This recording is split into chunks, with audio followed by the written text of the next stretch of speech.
Hello बच्चों, आज हम पढ़ेंगे इंसेक्ट के बारे में। इंसेक्ट छोटे छोटे कीड़े जैसे मधुमक्खी, मच्छर, तितलियां, ये क्या है? इंसेक्ट है, कीड़े हैं। We all often see many tiny creatures such as houseflies, mosquitoes, butterflies, etc. around us. These are known as insect. अब क्या है?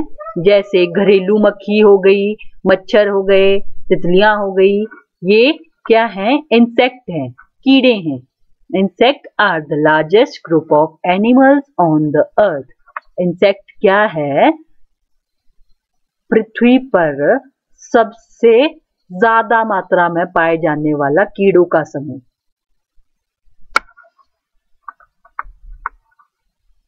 There are more than 1 million kinds of insects that are found on the earth.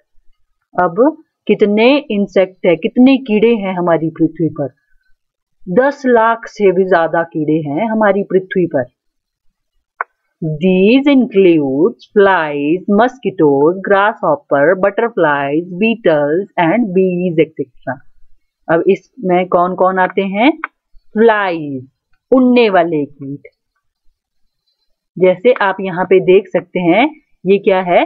Flies है। ये घरेलू मक्खी हो गई और ये भी एक मक्खी का प्रकार है जो जंगलों में होती है। और ये क्या है? मच्छर, मच्छर के अलग अलग प्रकार।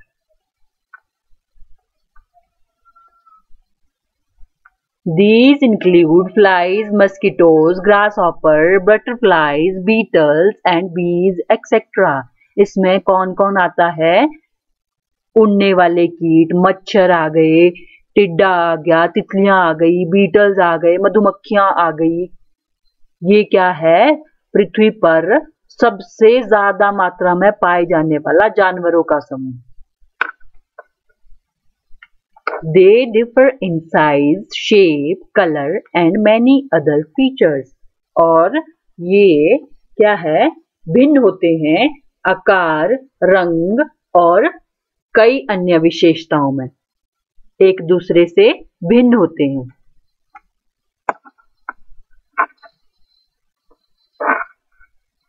Insects do not have bones. अब क्या है? कीड़ों की हड्डियां नहीं होती है। All insects have 3 pair of legs. और जितने भी इंसेक्ट हैं, इनके कितने पेयर है लेग्स के? 3 pairs of legs. मतलब टोटल कितनी लेग्स हुई? 6 legs. 6 legs in all.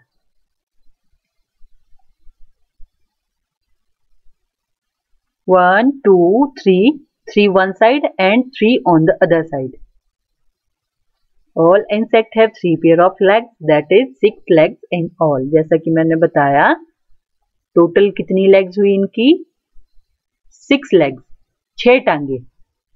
Many of them have 2 pair of membranous wings that help them to fly. और कुछ कीड़ों के पास क्या होता है? झिल्ली नुमा पंख होते हैं जो उनको उड़ने में मदद करते हैं। जैसे कि हम यहाँ पे देख सकते हैं, ये फ्लाई का क्या है? विंग है, झिल्ली नुमा विंग है। और वो किस में हेल्प करता है इसको? उड़ने में। Some insect also sit on the flowers in the garden. अब कुछ इंसेक्ट क्या है? बगीचे में फूलों पर बैठते हैं। Insects like butterflies, honeybees, bumblebees get attracted toward fresh flowers. अब कौन कौन से इंसेक्ट, कौन कौन से कीड़े, तितलियां, मधुमक्खियां, बम्बलबी, भौरे किसकी तरफ आकर्षित होते हैं? ताजा फूलों की तरफ आकर्षित होते हैं। These insects while visiting a flower also help in pollination. अब ये किस में हेल्प करते हैं कीड़े? पॉलिनेशन में हेल्प करते हैं, परागण में हेल्प करते हैं। When insects sit on flower, pollen grains stick to their legs or wings and get transferred to another flower. अब क्या है, जो पोलन ग्रेन्स होंगे, पराग के दाने होंगे, वो इन इंसेक्ट के कीड़ों की टांगों में चिपक जाते हैं। टांगों में चिपक जाएंगे या उनके विंग्स में, पंखों में चिपक जाएंगे और क्या है, एक जगह से दूसरी जगह पर स्थानांतरित हो जाएंगे। और इस प्रोसेस को क्या बोलते हैं? पॉलिनेशन, परागण। The process of shifting of pollen grains from one place to another is called pollination. Insects like bee, ants, termites live in well-organized colonies. They are called social insect. अब ये तीन कैसे हैं? हमारे social insect हैं। Bee, ants and termite. ये क्या है? colonies में रहते हैं। जैसे हम ह्यूमन बीइंग्स आइसोलेशन में नहीं रह सकते हैं, अकेले नहीं रह सकते हैं, वैसे ही ये जो जीव है ये भी अकेले नहीं रहते हैं, समूह में रहते हैं, इसलिए इन्हें सोशल इंसेक्ट भी कहते हैं। सामाजिक कीड़े। अब है यूजफुल इंसेक्ट। कुछ इंसेक्ट क्या है, हमारे लिए लाभदायक भी होते हैं। अब हम उन लाभदायक कीड़ों के बारे में पढ़ेंगे। There are some insects which are very useful for us. Let us know about them. अब हम उन लाभदायक कीड़ों के बारे में पढ़ेंगे। नंबर 1 is honey bee, मधुमक्खियां।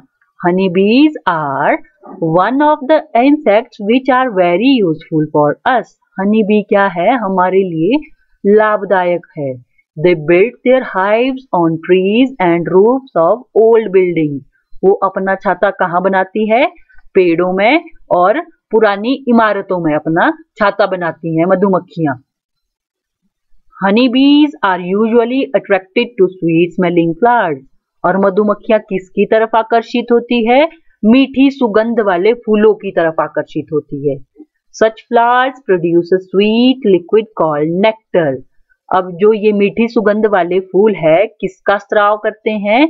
एक तरल का स्राव करते हैं जिसे नेक्टर कहते हैं, अमृत कहते हैं। ये फूलों का अमृत होता है जिसे ये मधुमक्खियां चूसती है। Honey bees suck nectar from flowers and carry it to the hives where they live. जैसे मैंने अभी बताया, ये मधुमक्खियां क्या करेगी? फूलों से उस नेक्टर को, अमृत को चूसेंगी और कहां पे ले जाएंगी? जहां पे वो रहती हैं। A beehive consists of many six-sided chambers called combs. अब जो beehive है किससे बना है? 6 तरफ वाले कक्ष से बना हुआ है। जैसे कि आप इमेज में देख सकते हैं, इसकी कितनी साइड है? 1, 2, 3, 4, 5, 6 साइड है, 6 कक्ष वाले। और इन्हें क्या कहते हैं? कॉम्स कहते हैं, कंघे कहते हैं। Honey bees store the nectar in these combs. अब इन कंघों में क्या होता है? हनी बी, मधुमक्खियां अपना नेक्टर स्टोर करके रखती है, इकट्ठा करके रखती है। The nectar changes into honey. अब क्या हो गया? जो वो नेक्टर अमृत फूलों से लाई थी मधुमक्खियां, वो किस में परिवर्तित हो गया? शहद में परिवर्तित हो गया। Honey is collected from a beehive by lighting a fire under it. अब उससे शहद कैसे एकत्रित किया जाता है? मधुमक्खी के छाते के नीचे आग लगाई जाती है। अब आग से क्या होगा? उससे हीट आएगी, गर्मी आएगी, धुआं आएगा और उस गर्मी और धुएं से वो मधुमक्खियां अपने छाते से बाहर निकल जाएगी। The heat and smoke drives the bees out of the hive. The honey collector then remove the hive and collect the honey stored in it. अब जो शहद इकट्ठा करने वाला होगा, वो मधुमक्खी के छाते को निकाल के वहां से शहद को इकट्ठा कर लेगा। Do you know a colony of bees in a hive has about 50,000 to 80,000 worker bees which collect nectar. It also has a few hundred male bees called drones. There is, however, only one queen bee in a hive. अब जो मधुमक्खी का एक छाता होगा उसमें कितनी मधुमक्खियां होंगी? 50,000 से 8,000 तक वर्कर बीज होगी, श्रम करने वाली मधुमक्खियां होंगी। और जो क्या करेगी? फूलों के अमृत को इकट्ठा करने का काम करेगी। और इसमें क्या है? कुछ मात्रा में नर मधुमक्खियां भी पाई जाती है और जिन्हें ड्रोन्स कहते हैं। और एक मधुमक्खी के छाते में सिर्फ एक ही क्वीन बी होती है। अब दूसरा यूजफुल इंसेक्ट कौन सा है? सिल्क मोथ, रेशम कीट। हमें रेशम कहां से मिलता है? क्या आप लोगों ने कभी सोचा है? चलो हम उसके बारे में पढ़ते हैं। We get silk from silk moth. हमें रेशम के कीट से मिलता है। Which grows on mulberry leaves. जो कहाँ पे ग्रो करता है, कहाँ पे उगता है? शहतूत की पत्तियों में। The silk moth secretes a liquid which changes into a fine thread. अब जो ये सिल्क मोथ है, ये क्या करता है? एक तरल का स्राव करता है जो महीन धागे में परिवर्तित हो जाता है। This moth weaves a cover around itself with this thread. अब जो ये मोथ है, ये क्या करेगा? उस धागे से अपने चारों तरफ एक आवरण बना लेगा। This cover is called a cocoon. अब इस आवरण को क्या कहते हैं? Cocoon. These cocoons are collected and silk thread is obtained from them. अब क्या है? ये कोकून इकट्ठे किए जाते हैं और इनसे रेशम का धागा बनाया जाता है।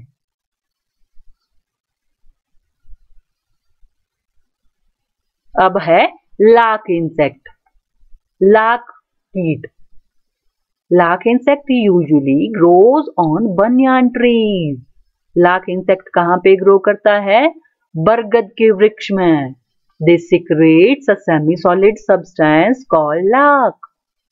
अब ये क्या है? एक ऐसे पदार्थ का स्राव करते हैं जो आधा तरल और आधा ठोस होता है, जिसे लाख कहते हैं।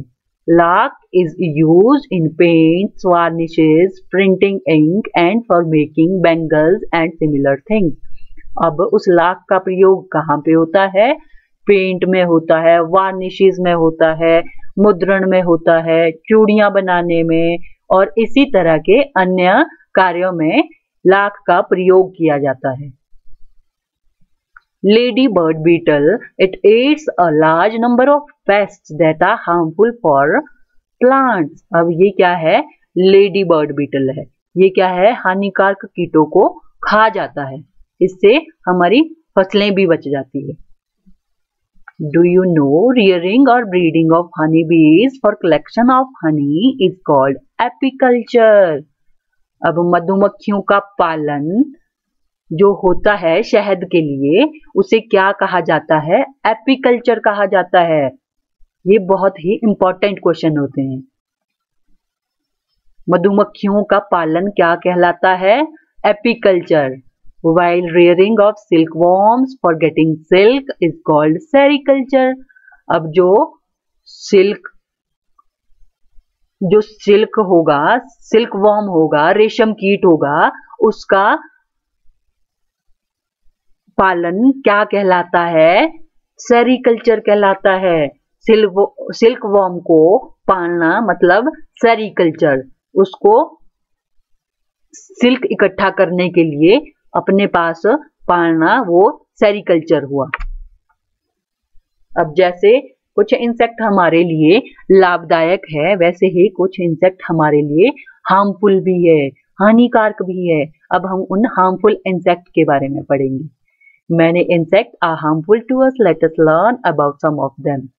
Disease spreading insect, बीमारियां फैलाने वाले कीड़े। There are some insects which are responsible for spreading disease. अब कुछ ऐसे कीड़े भी हैं जो क्या है, बीमारियां फैलाते हैं। उसमें नंबर 1 में कौन है? हाउस फ्लाई, घरेलू मक्खी। ये मक्खी तो आपने देखी होगी, अपने घरों में देखी होगी, जंगल में भी देखी होगी। इसी टाइप की मक्खी जो जंगलों में होती है, वो थोड़ी डिफरेंट होती है देखने में। When houseflies sit on garbage or animal excreta, they gather germs. अब जो घरेलू मक्खी होगी वो कूड़े में बैठेगी, गोबर में बैठेगी और वो क्या इकट्ठे कर लेगी? जर्म्स इकट्ठे कर लेगी, कीटाणु इकट्ठे कर लेगी। They carry the disease causing germs on their feet and body. अब वो क्या कैरी कर रही है? बीमारियां फैलाने वाले कीटाणु। When these flies sit on any food item, the germs are passed on to the food. अब जो वो घरेलू मक्खी है, किसी खाने की चीज पे बैठ गई तो वो जर्म्स जो कैरी किए थे उसने, वो उसमें पास हो जाएंगे, उसमें चले जाएंगे। जो खाने की चीज होगी, कोई भी फूड आइटम होगी।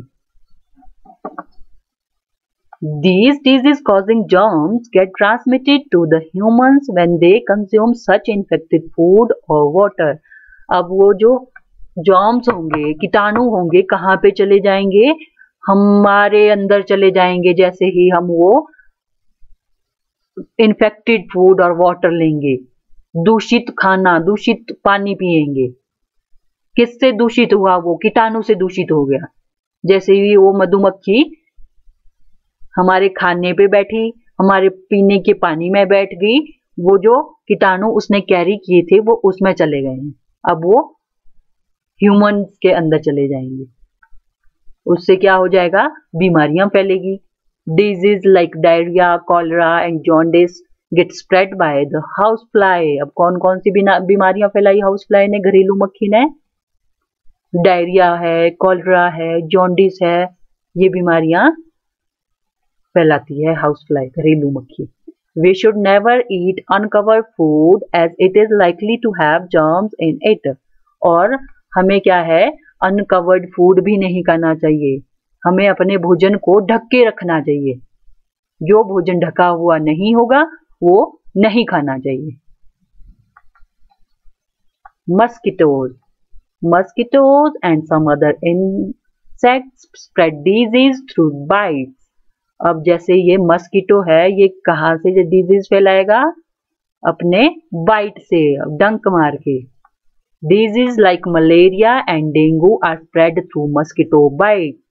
अब मच्छर के काटने से क्या होगा? मलेरिया हो जाएगा, डेंगू हो जाएगा। ये भी क्या है? बीमारियां फैलाने वाले कीट, बीमारी फैला रहा है ये। When a mosquito bites a sick person, it sucks the infected blood. अगर मच्छर ने किसी बीमार आदमी को काटा तो क्या है? वो उसका इन्फेक्टेड ब्लड को सक करेगा, चूसेगा। और किसी हेल्दी पर्सन को काटेगा तो वो ब्लड वहां पे, उसके जर्म्स वहां पे चले जाएंगे हेल्दी पर्सन की बॉडी में। When this mosquito bite a healthy person, it transforms the germs of the disease into the blood of that person. जैसा कि मैंने बताया, पहले मच्छर क्या है? किसी बीमार इंसान को काटेगा, वहां से उसका ब्लड सक करेगा, उसमें जर्म्स होंगे, और उसके बाद वो मच्छर किसी हेल्दी पर्सन को काटेगा तो वो जो जर्म्स उसके पास थे उसने हेल्दी पर्सन की बॉडी में ट्रांसफर कर दिए। Only some type of mosquitoes spread these disease. और ये मच्छर के भी कुछ प्रकार है जो ये इस तरह की बीमारियां फैलाते हैं। Malaria is spread by the bite of a female Anopheles mosquito and dengue is spread by the Aedes mosquito. अब मलेरिया कौन फैलाता है? फीमेल एनोफिलीज, मादा एनोफिलीज मच्छर। और डेंगू कौन फैलाता है? एडीज मस्कीटो, एडीज मच्छर। ये मच्छर के प्रकार हैं, जैसे फीमेल एनोफिलीज हो गया और एडीज मस्कीटो हो गया। Some blood sucking insect are wingless, और कुछ कीड़े कैसे होते हैं जिनके पास पंख नहीं होते हैं, पंखहीन कीट। सच इंसेक्ट आर कॉल्ड फ्लीज, और इन इंसेक्ट को, कीड़ों को क्या कहा जाता है? फ्लीज कहा जाता है, पिस्सू कहा जाता है। जैसे कि हम ये इमेज में देख सकते हैं, ये क्या है? हेडलाइस है, जिन्हें जुएं भी कहते हैं। इनके पास क्या है? पंख नहीं होते हैं। ये ब्लड सकिंग इंसेक्ट में आते हैं, ये हमारा खून चूसते हैं।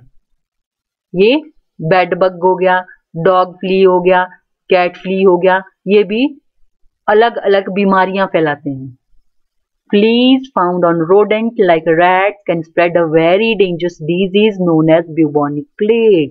अब रोडेंट जैसे कतरने वाले जानवर हो गए, जैसे चूहा हो गया, खरगोश हो गया, अब उनमें भी कुछ ये फ्लीज होते हैं, पिस्सू होते हैं, वो जो क्या है? बीमारियां फैलाते हैं।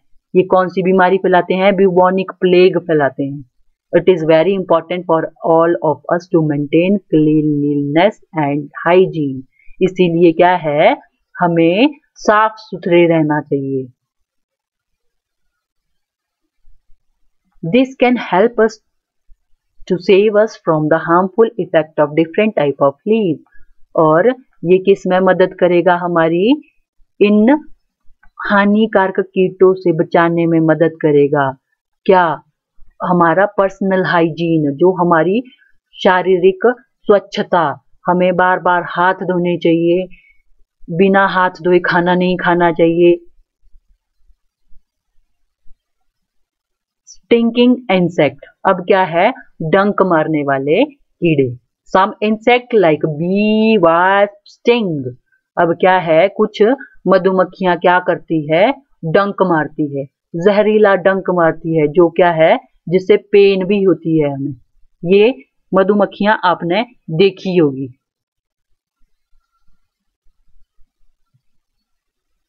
A sting is located at the back of insect, और इनका डंक कहाँ पे होता है? जैसे कि आप इमेज में देख सकते हैं, इनके पीछे लगा होता है। ये इनका डंक हुआ, ततैया।